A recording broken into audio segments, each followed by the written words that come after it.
Bom dia na paz do Senhor. E hoje e amanhã, então, nós estaremos lendo o livro inteiro de Eclesiastes.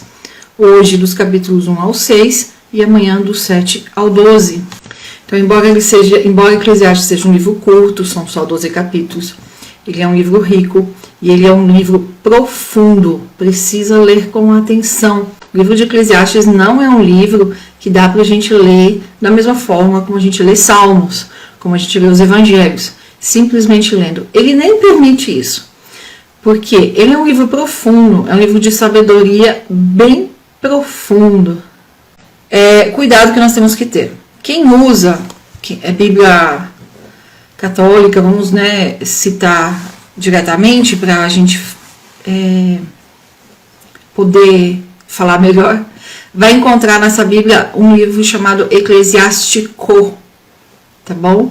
Se você pesquisar aí na internet figuras com versículos de Eclesiastes, precisa tomar bastante cuidado, porque você pode encontrar esse outro livro. Não é o mesmo, tá bom? São livros distintos.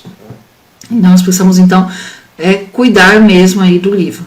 Não é a mesma coisa. Tipo, Cantares de Salomão, nós temos Bíblias que chamam de Cântico dos Cânticos ou Cânticos.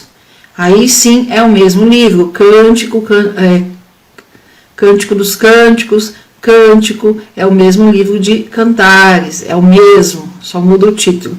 No caso de Eclesiastes não é a mesma coisa, tá bom? Nós precisamos tomar esse cuidado. E vamos então para Eclesiastes. São 12 capítulos. O livro, eu disse já numa live essa semana, que Salmos é para a vida espiritual, Provérbios é sabedoria para a vida diária, a vida mais individual, Cantares é sabedoria para a vida conjugal, e Eclesiastes, ele nos traz então sabedoria para a vida em sociedade. Mas, olha só, não é a tônica principal do livro de Eclesiastes. O livro de Eclesiastes, ele vai falar sobre o sentido da vida. Qual o propósito do nosso viver? Então, olha só, o livro de Provérbios, ele traz pitacos, ele traz conselhos sobre a vida diária, coisas bem práticas do dia a dia. Eclesiastes, ele também traz isso. Mas enquanto ele não fala do que fazer, ele não é um livro prático, vamos dizer assim, que fala exatamente o que fazer. Ele é um livro mais filosófico, para você pensar sobre o que você faz. Então, Provérbios, ele vai falar exatamente o que fazer e o que não fazer. Coisa muito prática. Não se meta nos assuntos alheios. Se você se meter nos assuntos alheios, é como se você pegasse o cachorro pelas orelhas. Provérbios é assim, ele fala exatamente o que fazer e o que não fazer. Eclesiastes não. Ele vai nos levar a pensar por que é que você se mete no assunto dos outros, por que é que você trabalha, por que você faz isso, por que você faz aquilo. Então é um livro mais filosófico. E é um livro, então, que precisa ser lido com mais calma, com mais paciência. Não é um livro que nós vamos ler e sair praticando. É um livro que nós vamos ler e ficar pensando nele durante o dia, durante um tempo. É um livro que leva para a reflexão. Então ele fala sobre o estilo de vida, sobre as escolhas diárias, a vida em sociedade, como eu já disse. Ele nos traz a realidade de que a morte é inevitável, que nós não temos como evitar a morte. A morte, ela está para todos. Uma coisa interessante, o Salomão, quem escreve Eclesiastes, ele fala muito sobre a vida debaixo do sol, colocando a vida já como esse sentido de labuta, de trabalhar muito. Então ele remete muito a Gênesis 3. Ele fala muito do trabalho.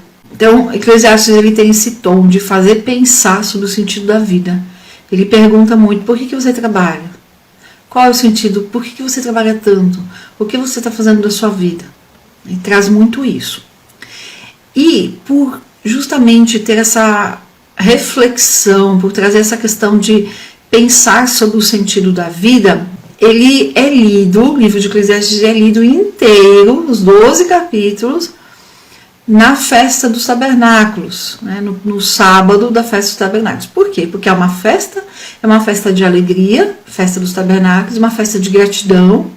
Então, aí no meio daquela alegria, tudo no sábado, os judeus param e leem este livro, que tem esse tom mais entristecido, vamos dizer assim, um tom de questionar o sentido da vida. É como que se fosse um lembrete, olha, vocês aí estão aí felizes, alegres, se divertindo nessa festa dos tabernáculos, mas olha, pensem, qual é o propósito disso tudo? Qual é o propósito da vida? Então, Eclesiastes vai trazer muito isso.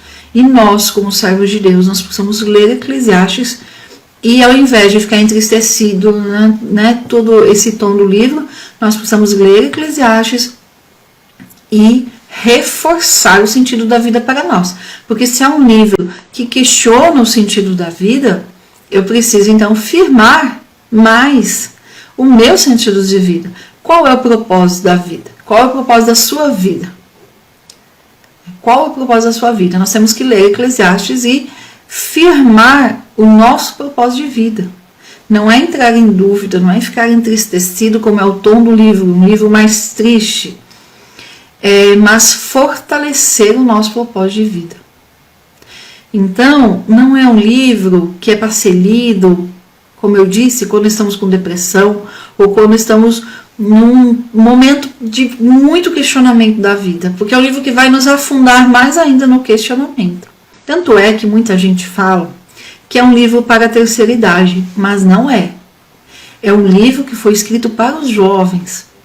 Agora, sobre a terceira idade, é um livro que, assim, ele foi escrito por Salomão, quando Salomão já estava velho, quando já estava na terceira idade. Então, ele traz o tipo de questionamento da terceira idade, o tipo de questionamento que a terceira idade tem. Mas não foi escrito para a terceira idade, tá? Foi escrito para os jovens. Ele foi escrito para quem está ali ainda, né? Na labuta da vida, ainda está trabalhando, ainda está correndo atrás das suas coisas. Mas ele é um livro que chega no fim da vida e questiona o que fez da vida. Então, para a gente entender melhor isso, essa forma de escrever de Salomão, vamos pensar um pouquinho. Salomão foi colocado, né, foi consagrado rei, jovem, e os primeiros 20 anos da vida dele, nós vemos isso, estamos justamente fazendo essa transição aí, lendo reis, aí, crônicas, e chegamos na segunda parte do seu reinado, que é os outros 20 anos. Nos primeiros 20 anos, ele construiu o templo de Salomão, o palácio, a casa da rainha, muitas cidades, muitas coisas. Então ele estava, entre aspas, bem com Deus, bem com a vida. Foi o rei que mais trouxe prosperidade para Israel. Nesse tempo, nesses primeiros 20 anos, primeira parte do seu reinado, ele escreveu 2 salmos, que a gente já leu e comentou. Ele escreveu Provérbios, ele escreveu Cantares de Salomão, o livro do amor, o livro que trata aí sabedoria na vida conjugal. Ele escreveu tudo isso. E aí o que acontece? Virou, né? Virou a chave. Terminou de construir o templo, terminou de construir o palácio, terminou de construir a casa da rainha, terminou tudo isso e entrou numa segunda etapa. Nessa segunda etapa de vida, Salomão, nós já vimos o início do processo de pecado dele. Salomão começa a se embrenhar em querer coisas. Ele viu que ele tinha conquistado muita coisa e ele acaba querendo cada vez mais conquistas, mais coisas. E nesse mais coisas ele se embrenha também nessa questão de mulheres. E acaba querendo cada vez mais nessa parte também. E nós vamos ver aí na próxima semana que ele teve a rainha, filha de Faraó, que é a rainha oficial, porque foi a aliança que ele fez. Nós vamos ver que ele teve a Sulamita, que é aquele amor lá em Cantares de Salomão. E nós vamos ver que ele teve mais 1000 mulheres. Ele conquistou muita coisa, foi o rei mais rico aí desse tempo, desse tempo não, né, até hoje, de Israel. E aí ele chega em Eclesiastes e ele fala, olha, eu trabalhei muito, eu conquistei muito, eu consegui muita coisa, mas para quê? Então, o livro traz essa reflexão de uma pessoa que vê que a sua vida está chegando ao fim, e aí ele começa a questionar, por que eu fiz tanto, por que eu trabalhei tanto, por que eu conquistei? Então ele começa a trazer essa reflexão de vida e nos leva a pensar também, o que nós estamos fazendo da vida? E é exatamente nesse sentido que a gente deve ler Eclesiastes, fortalecer o nosso propósito de vida. É assim que a gente deve ler Eclesiastes. É ter certeza que nós estamos trilhando um caminho que glorifique a Deus e que no final dele nós não vamos nos arrepender da vida que levamos. A gente pode se arrepender, e devemos nos arrepender, de pequenas decisões, de coisas do dia a dia, né? Uma coisa aqui, uma coisa ali, faz parte, somos seres humanos, erramos, falhamos. Mas nós não podemos chegar no fim da vida e olhar para trás e dizer, poxa, minha vida foi um estrago. O que eu fiz da vida? Porque Salomão, ele se questiona isso. Porque a segunda etapa do seu reinado foi muito bem aos olhos humanos. Foi uma vida de grande sucesso, não teve grandes guerras. Ele manteve Israel unido, ele manteve o Estado, né, a nação de Israel unificada. Não teve guerras que vieram assolar o povo. Não tiveram perdas. Ele só ganhou, conquistou. Foi uma vida de sucesso aos olhos do mundo, principalmente, porque ele acumulou muita riqueza, muito ouro, ele acumulou ali uma família próspera, muitas mulheres, exatamente tudo aquilo que o mundo coloca como sucesso. E ele vira e fala, de nada adiantou, porque o principal dessa vida é temer a Deus. Então, o livro de Eclesiastes é um livro que nos leva a refletir a vida. É um livro que nos faz pensar sobre o sentido da vida, sobre o propósito da vida, sobre as nossas escolhas diárias, a vida em sociedade. Mas é um livro que aponta para o mais importante é temer a Deus e viver uma vida para Deus. Então, é nesse sentido que Salomão escreve o livro de Eclesiastes. O capítulo 1 vai falar sobre a vaidade desse mundo, que nada faz sentido. O 2, desfrute a vida, mas desfrute a vida com temor a Deus. O 3 é o capítulo mais famoso de Eclesiastes, que fala que há tempo para todas as coisas nessa terra. O 4 vai falar que é melhor estar em 2 do que 1, e também vai trazer a questão das injustiças dessa vida. O capítulo 5 vai falar sobre o temor a Deus, a importância de se temer a Deus. O 6 e o 7 vai ter dinheiro que supra. O dinheiro, por mais dinheiro que se tenha, o dinheiro não satisfaz o sentido da vida. O dinheiro não preenche aquele vazio que o ser humano tem, que é um vazio existencial, que nós sabemos que é só Deus que preenche. O 7 vai falar sobre ter um bom nome, de cuidar da reputação. O 8 vai falar sobre alguns mistérios da vida, entrando um pouco mais nessa questão dos mistérios da vida, sobre justiça. O 9 vai falar o seguinte: a morte é para todos, não tem como evitar a morte. Então, enquanto você está vivo, aproveite a vida.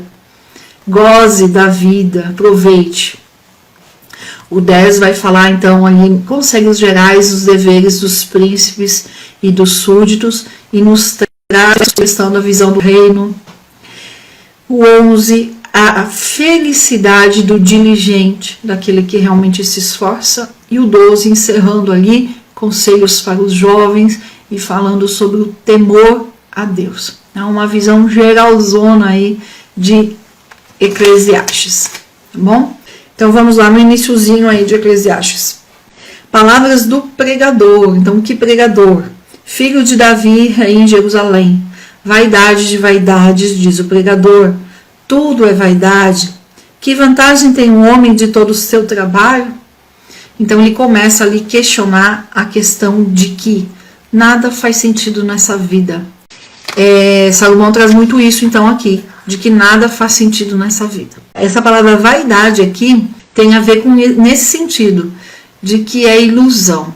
Que nós, muitas vezes, no nosso autocentrado, né, de olhar o nosso egoísmo, nós queremos muito uma coisa. Então Salomão fala, olha só, o que você quer tanto é uma vaidade sua. Porque no fim das contas é uma ilusão, é superficial. O sentido da vida não é isso. Você tanto quer fazer, mas olha, o sentido da vida não é esse. Tá? E ele traz muito isso então. Olha só o 3. Que vantagem tem um homem de todo o seu trabalho? Para que é então? Para que esse trabalho? Uma geração vai, outra geração vem, mas a terra é que permanece. Então, todas as coisas, elas passam. Vamos aqui, versículo Eclesiastes 1, versículo 11. Já não há lembrança das coisas que precederam e das coisas que hão de ser também, delas não haverá lembrança, nos que há de vir depois. Vou ler aqui nessa aqui. Vou ler o 11 e vou ler o 13. O 11. Não podemos nos lembrar do que aconteceu no passado e daqui a algum tempo ninguém vai se lembrar do que nós fizemos agora. Então, falando justamente dessa brevidade, de que as coisas são superficiais, muitas vezes, né? E aí trazendo pra gente, quantas vezes a gente se apega numa coisa, em algo que a gente queria, né? Adolescente se apega muito em comprar uma coisa, quer porque quer uma coisa, e a gente também, né? Não é só adolescente não, nós também queremos muito algo, e aí, gente, daqui a um ano a gente nem lembra do que a gente queria. E é exatamente o que ele fala aqui. Daqui a um tempo, a gente sequer vai lembrar. Olha o 9. A história sempre se repete. O que foi feito se fará outra vez. Na verdade, não há nada de novo debaixo do sol. Tudo já foi dito ou foi feito antes. Você pode mostrar alguma coisa nova? Como é que você sabe que isso não existiu há muito tempo? O 13. Eu me esforcei para aprender bem tudo e a usar a sabedoria para explorar o que existe no universo.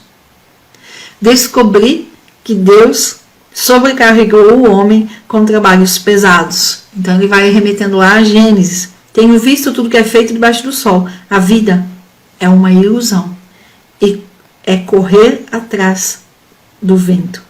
Então ele traz essa questão do superficial, da gente tá perdendo tempo com coisas, tá falando, criei algo novo, e vai ver lá e como é que você sabe que é novo? Como é que você sabe que isso já não foi feito, já não foi falado lá atrás? Então, Salomão traz muito isso, esse questionamento da vida.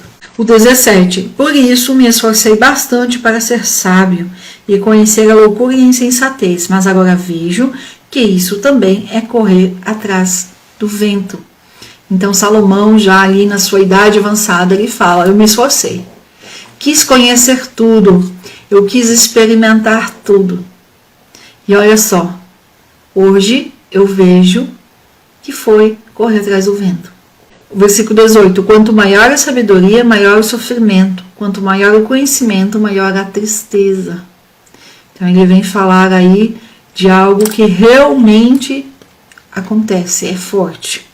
O 2 e 1. Eu disse a mim mesmo, experimente a alegria.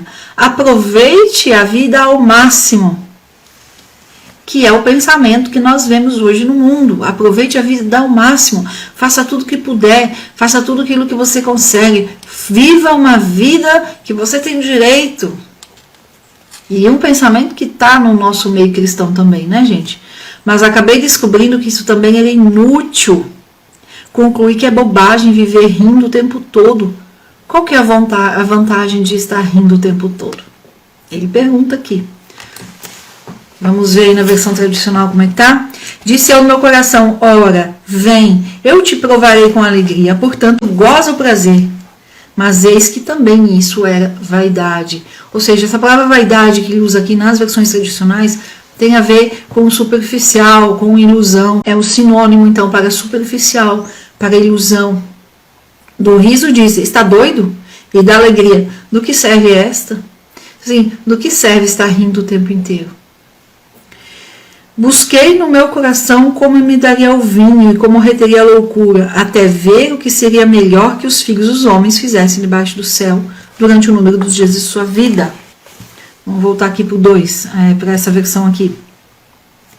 Assim, depois de pensar, versículo 3, gente, capítulo 2, versículo 3. Assim, depois de pensar muito, resolvi entregar-me ao vinho e me divertir.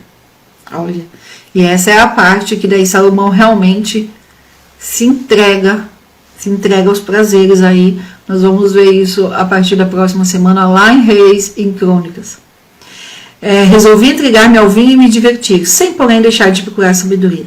Pensei que talvez fosse a melhor coisa que uma pessoa pudesse fazer debaixo dos céus durante a sua curta vida aqui na terra.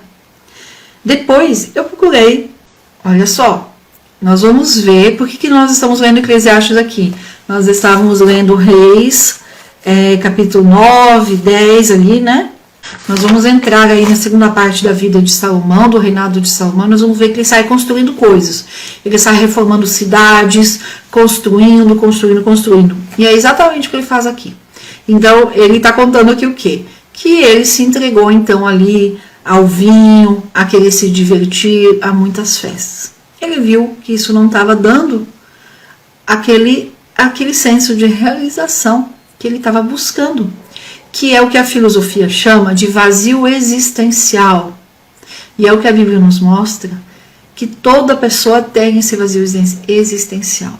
Deus colocou isso no ser humano. E somente Deus pode preencher isso. Então Salomão fala, olha, eu me diverti, eu bebi, ou seja, eu estive com muitas mulheres, eu busquei o prazer da carne, em algum momento eu vi que isso não ia me levar a nada. Assim, né, o versículo 3, depois de pensar muito, eu resolvi entregar meu vinho e me divertir, sem porém deixar de procurar sabedoria. Pensei que talvez fosse a melhor coisa que uma pessoa pudesse fazer debaixo dos céus durante a sua curta vida aqui na terra. Aí, não deu certo. O que ele faz? 4. Depois procurei encontrar a realização lançando um grande programa de obras. Construí casas, plantei videiras para mim, fiz jardins e pomares, plantei todo tipo de árvore frutífera, mandei construir açudes onde ajuntei água para regar as minhas plantações, comprei escravos, homens e mulheres, e muitos escravos nasceram em minha casa. Tive muitos bois e ovelhas, mais de qualquer outro rei antes de mim. Recebi muito ouro e muita prata dos impostos que eu cobrava dos reis dos países próximos.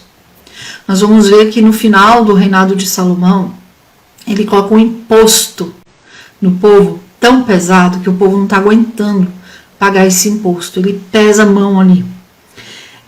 Recebi muito ouro e muita prata dos impostos que eu cobrava dos reis dos países próximos. Organizei também corais e orquestras com bons cantores e cantoras. Além de tudo isso, eu tive muitas mulheres, as delícias dos homens, ou seja, as mais bonitas. O 9. Com tanta riqueza, fui mais importante e poderoso do que todos os outros reis que haviam reinado antes de mim em Jerusalém. Mas eu não abandonei a minha sabedoria. Tudo que os meus olhos desejaram consegui para mim. Provei todos os prazeres da vida. Cheguei a me alegrar em todo o meu trabalho. Mas esse prazer, ele foi a recompensa de todo o meu esforço. Contudo, quando vi tudo que as minhas mãos haviam feito e o trabalho que eu tanto me esforcei para realizar, compreendi que tudo era ilusão. Era como correr atrás do vento. Não havia proveito nenhum nisso. Foi então quando eu comecei a refletir na sabedoria, na loucura e na insensatez. O que pode fazer de novo? Eu reconheci que a sabedoria vale muito mais que a insensatez, assim como a luz é melhor que as trevas. O homem sábio tem olhos para ver, o tolo é cego. E aí eu pensei, versículo 15, um dia o tolo vai morrer, e eu também. Aí é quando ele começa a falar, a morte vem para todos, a morte é igual para todos. O que eu estou fazendo da minha vida, o que eu fiz da minha vida. E aí começa, 17, por isso desprezei a vida, porque o trabalho que realizava debaixo do sol era muito pesado. Tudo isso foi uma grande ilusão. Eu estou muito aborrecido, porque tenho, olha só, quando a gente se apercebe disso na vida, a gente consegue cumprir melhor com o nosso propósito. Olha o que ele fala. Versículo 18. E eu estou muito aborrecido porque tenho que deixar o fruto de todo o meu trabalho para outra pessoa. E quem pode dizer se ele vai ser um sábio se for um tolo? Ele vai receber tudo que eu realizei com a minha sabedoria. Isso não faz sentido. Eu estou trabalhando para deixar as coisas para outro. É o que Salomão está dizendo. Cheguei a ponto de me desesperar por todo o trabalho duro que realizei. Mesmo que eu trabalhe toda a minha vida e me esforce para ser sábio, para conhecer muitas coisas e saber executar qualquer trabalho, eu vou ter de deixar tudo que ajuntei como herança para alguém que não se esforçou por aquilo. Versículo 23. Durante toda a sua vida, seu trabalho é dor e tristeza, noite sem dormir, cheio de preocupação. Que vida sem sentido. E aí eu quero falar o seguinte, há um movimento muito sério dos grandes milionários estarem doando todas as suas fortunas. E nós estamos vendo que isso já chegou ao Brasil. Então nós temos muitas pessoas milionárias, bilionários no Brasil, inclusive, que estão doando suas fortunas.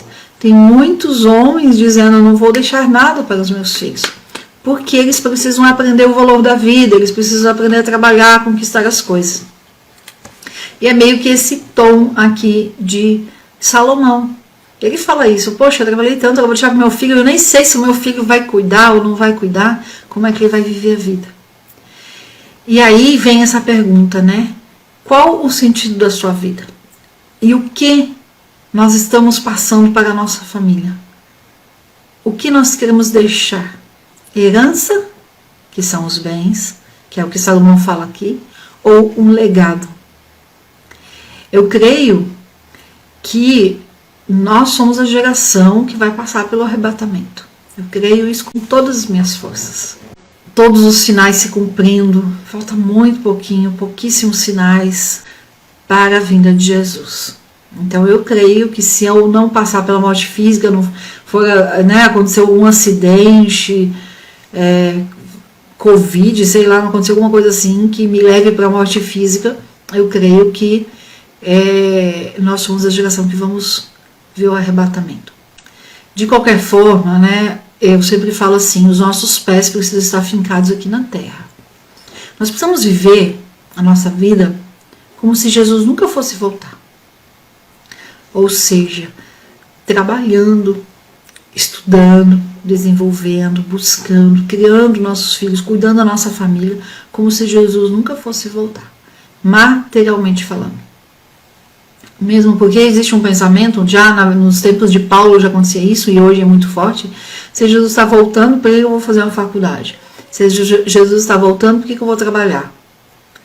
Eu posso viver de uma forma bem mais simples, sem esforço, sem trabalhar, porque Jesus está voltando.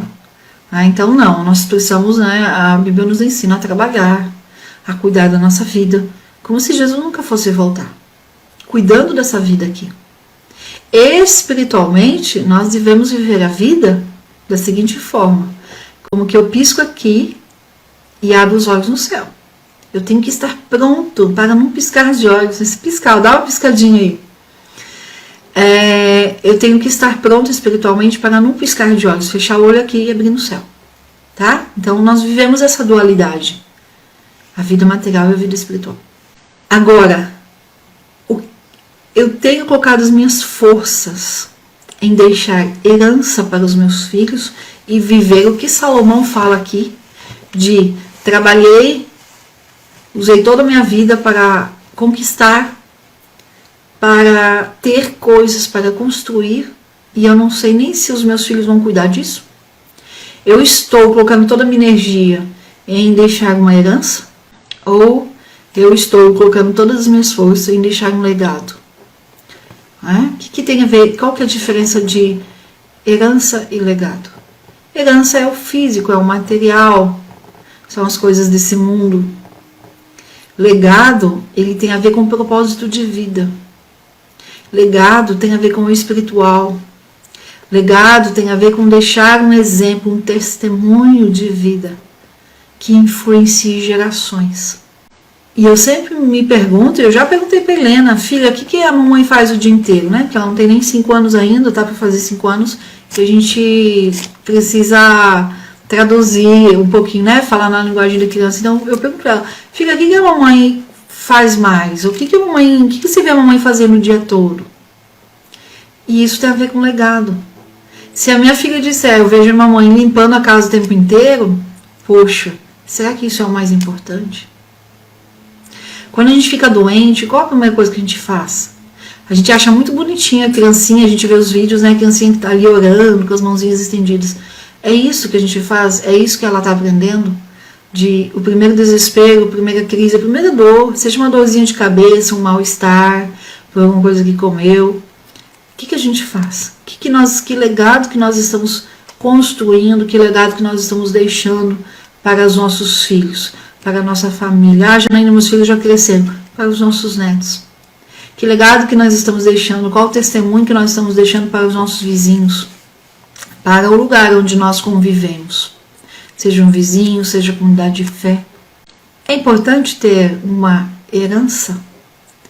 Eu não sei vocês, mas meus pais, graças a Deus, ainda são vivos. Eu não cresci, meus pais não receberam a herança. A gente cresceu vendo os meus pais ralando muito, né, tentando ali construir alguma coisa, a começar de uma casa própria. Então, será que é tão importante assim a gente trabalhar tanto para querer deixar uma herança que a gente nem sabe como vai ser usada?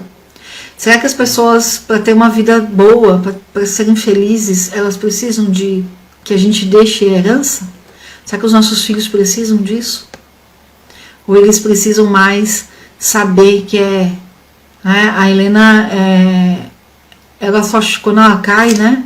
Ela só chora se uma das vós estiver perto. Geralmente ela não chora, ela levanta e continua. A gente ensinou isso, né? A gente vai cair muitas vezes. É uma coisa bem boba, né? Da criança ali aprendendo a andar, ou que aprendendo a andar de bicicleta, cai e chora, aquele chorinho ali de que caiu. Tudo bem chorar, mas levanta e continua, tenta de novo. E a gente traz isso para a nossa vida espiritual, para a nossa vida adulta. Caiu, machucou, chora, claro. É preciso também. Mas isso não pode nos derrubar, nos impedir de continuar. Qual é o exemplo disso? Levanta e anda. O importante é continuar. É a mesma coisa espiritualmente. Errei, falhei, pequei, não consegui ser forte, não consegui resistir. Ora, confessa, pede perdão, levanta e continua. É um novo dia. E Salomão fala sobre isso. Ele nos traz essa reflexão de vida, de propósito de vida. O que nós estamos fazendo na nossa vida? Então, lendo Eclesiastes, nós precisamos ter isso muito forte. O que nós estamos fazendo na vida? Para quem eu estou fazendo o que eu estou fazendo? Para chegar nesse ponto, como Salomão, e dizer, estou fazendo e olha só, né? Mesmo que eu trabalhe toda a minha vida e me esforce, vou ter de deixar tudo que eu juntei como herança para alguém que não se esforçou por aquilo. Ele vai receber, tá aqui no versículo 21, ele vai receber de mão beijada o resultado de todo o meu esforço. Isso também é ilusão e é uma grande injustiça. Ele escreve aqui, afinal, o que é que um homem recebe como recompensa por todo o seu trabalho debaixo do sol? Durante toda a sua vida, seu trabalho é dor e tristeza, noite sem dormir, cheio de preocupação. Que vida sem sentido. Por isso, eu cheguei à conclusão de que não há nada melhor para o homem do que ter prazer em seu trabalho, comer e beber à vontade.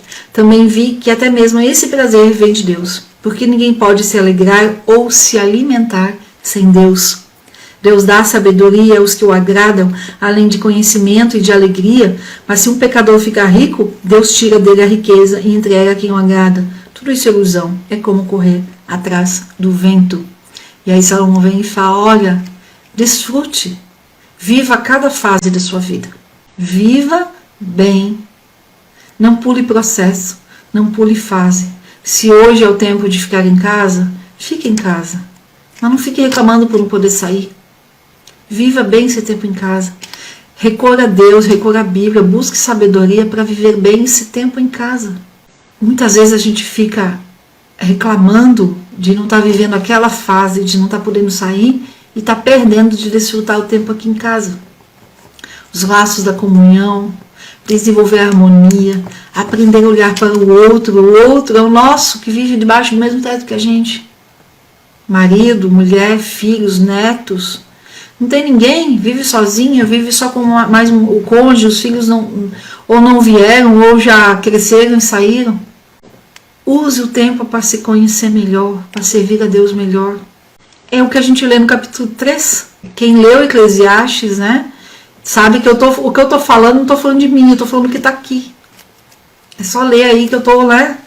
O capítulo 3 fala isso, de viver de fases, de viver muito bem o tempo, a fase em que você está. O capítulo 3 vai falar que há um tempo para todas as coisas, ou seja, viva bem a fase que você está hoje. Hoje é a fase de ficar em casa. Viva isso da melhor forma possível. Há tempo para todas as coisas, Eclesiastes 3 vai falar.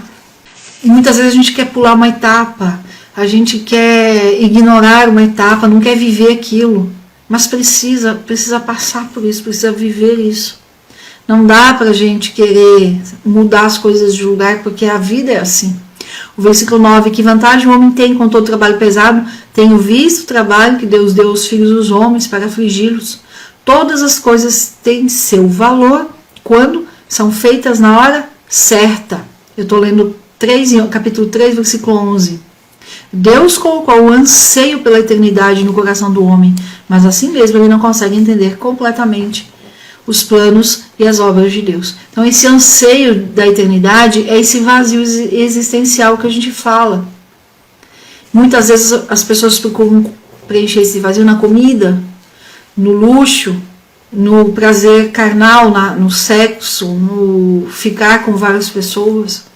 Outros pegam esse vazio existencial e colocam em cima dos filhos, e os filhos se tornam ali o foco. Outros colocam no trabalho. Eu já coloquei no trabalho, trabalhava 15 horas por dia, 14 horas por dia. Não leva a nada. Salomão fala, tentei tudo isso, fiz tudo isso. Tive prazer, tive muitas mulheres, construí tudo que eu quis. Acumulei todo o ouro, toda a prata, tudo que eu quis. Eu fiz tudo isso. E sabe o que? Não me levou a nada. Eu continuei sentindo o mesmo vazio. Porque é um vazio que somente Deus preenche.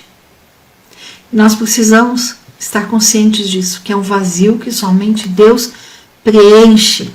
Olha o versículo 17. E falei comigo mesmo, na hora certa Deus vai julgar tanto o justo como o perverso, pois há um tempo para todo propósito. O que fazemos acontece na hora em que tem de acontecer. Aí compreendi que Deus prova os homens para que vejam que não são melhores do que os animais. Os homens e os animais respiram o mesmo ar. Versículo 20, todos acabam indo para o mesmo lugar e voltam ao pó de onde vieram. Versículo 22, foi assim que eu descobri que o melhor para o homem é se alegrar com seu trabalho, porque essa é a sua recompensa. Ninguém pode fazer o homem voltar depois de morto para aproveitar aquilo que ainda vai acontecer. Então Salomão fala muito sobre isso. Viva o dia de hoje. Hoje nós estamos vivos, hoje nós estamos aqui. Hoje nós temos como que toda a vida diante de nós. Não tentar antecipar o dia de amanhã, viver as coisas de amanhã, ficar se ocupando com o que vai acontecer amanhã, se eu nem sei se o amanhã vai chegar para mim.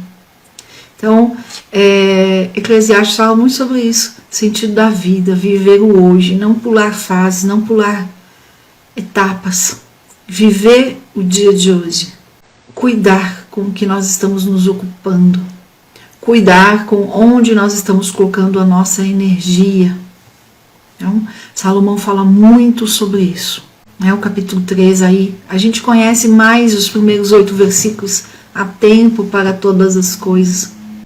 E a gente lê esse capítulo 3 de forma até automática, há tempo para todas, há tempo de chorar, há tempo de se alegrar. E a gente lê isso como que um consolo. Quando nós estamos chorando, quando estamos passando por um problema, a gente lê há tempo de chorar. Ah, mas daqui a pouco eu estou no tempo de me alegrar. Já já vai voltar, já já passa esse tempo de chorar e chega aqui o tempo de rir. Mas olha só, né? O tempo de chorar e o tempo de rir está ali no versículo 4.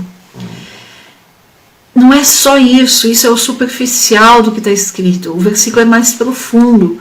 O versículo nos fala sobre aprender com esse tempo de chorar, de viver essa fase e ver, eu estou chorando por quê? É um luto? Então, poxa, o que eu preciso aprender daqui? Ou o que eu preciso abrir mão? Esse viver cada fase é aprender também, é verificar o que Deus está nos mostrando, o que a vida está nos apresentando nesta fase de chorar. Em tudo há um propósito, em todas as coisas há um propósito. Aqui, o versículo 1, né? Há um tempo certo para cada coisa, há um tempo certo para cada propósito. Então, qual o propósito do choro? Qual o propósito da alegria? Porque as pessoas focaram muito em ser e viver experiências. Qual o propósito da minha família? Servir a Deus? Ajudar? Contribuir, edificar um lar que glorifica a Deus? Qual o propósito de nós estarmos aqui? A Terra é uma passagem, eu posso viver aqui 100 anos. O que são 100 anos diante da eternidade? Para onde eu estou caminhando? Qual o legado que eu estou construindo? Por que muita gente está se divorciando? Justamente porque não viu esse propósito na família em casa. que é fortalecer os laços, que é junto servir a Deus, que é ter comunhão. Do que adianta eu estar bem lá fora se eu não estou bem aqui dentro de casa com a minha família? Então há um propósito maior. E Salomão nos traz isso. Nós não podemos ler Eclesiastes e não ter mudança. Nós precisamos parar e perguntar, assim como Salomão pergunta aqui, qual o propósito da minha vida? Qual o sentido da minha vida? Quando ele fala, trabalhe, né? Qual o propósito do homem? Trabalhe, se divirta, tenha prazer no trabalho. Ele está falando assim, viva o momento de hoje, viva o dia de hoje, aproveite que você está viva. Está trabalhando? Né? Quanta gente não consegue viver o momento? Está trabalhando e fica só pensando no que deixou de fazer em casa. Acumula culpa. Está em casa, está lá lembrando do trabalho que não fez, que não terminou, que vai ter que fazer na segunda-feira um relatório, que não sei o que, não sei o que. Salomão nos ensina a viver o momento que você está, a fase que você está no trabalho. Desconecta, aprende, se dedica no trabalho, que senão depois você vai se arrepender porque não se dedicou 100%. Tá com os filhos, larga o celular e esteja com os filhos. Tá com o marido, larga o resto e vive aquele momento. Desfrute do prazer e da alegria de estar vivo ali. Então Salomão nos vai falar muito sobre isso. Tem uns pensamentos aí os pensamentos não, as filosofias de pensar muito bem, de estar 100% presente. Eu não preciso desenvolver nenhuma mentalidade, uma filosofia dessas para estar presente. Basta eu ler Eclesiastes e eu vou ver que eu preciso estar 100% onde eu estou. Não adianta eu dizer que eu estou com a minha filha, brincando, se na verdade eu estou com ela de corpo físico. E a minha mente tem outra coisa. Eu estou com ela de corpo físico, mas eu estou com tudo ali no celular, mexendo no celular. Não é a mesma coisa. E Salomão nos traz isso. Quando ele fala que coma, beba, alegre-se, ele está falando isso. Viva o momento em que você está, viva a fase que você está, porque tem prazer nisso. Não é pecado eu me alegrar nesse momento que eu estou aqui. Não é. Se eu estou servindo a Deus, eu estou vivendo bem esse momento, não tem pecado nisso. De eu sentir prazer no que eu estou fazendo. Agora, eu estar aqui, estar com o pensamento lá e me sentindo culpado e buscando, gente, não é isso que a Bíblia ensina. E Eclesiastes, o tom de Eclesiastes é justamente isso. É de nós pensarmos qual o sentido da vida, qual o propósito. Vamos viver bem o hoje, o propósito da vida é esse. É o viver, é o trabalhar, é o comer, é o me alegrar, é o sentir prazer no tempo hoje, na fase em que eu estou hoje. Amém? Tudo que está na Bíblia é para o nosso ensino, é para nosso entendimento. Está lá em Romanos 15:4. É para que, através da Bíblia, nós tenhamos a nossa esperança renovada. Esperança do quê? Esperança de passar a eternidade com Deus. Romanos 15:4. Então nós precisamos aprender. Então se você ler e não entender a aplicação ou como aplicar na vida, manda a mensagem que a gente tenta aí juntos entender, tá bom? Lembrando que as misericórdias do Senhor já foram renovadas. Deus não faz estoque para nós de misericórdia. Ele nos dá exatamente o que nós precisamos para o dia de hoje. Então viva de forma a glorificar a Deus. Amém? Que Deus abençoe mais uma vez, obrigado pela companhia, que Deus te recompense